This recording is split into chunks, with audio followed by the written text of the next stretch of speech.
We're here with OLEOLOGY today, talking with other interested parties from the oil and gas sector on water treatment, our ability to remove hydrocarbons, organics, other contaminants from water and gaseous phase down to very low levels.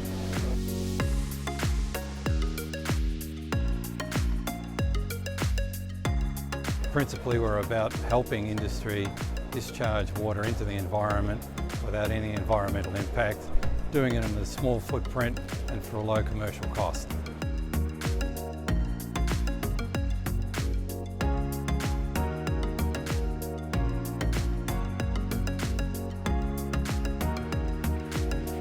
So please welcome Paul Callahan.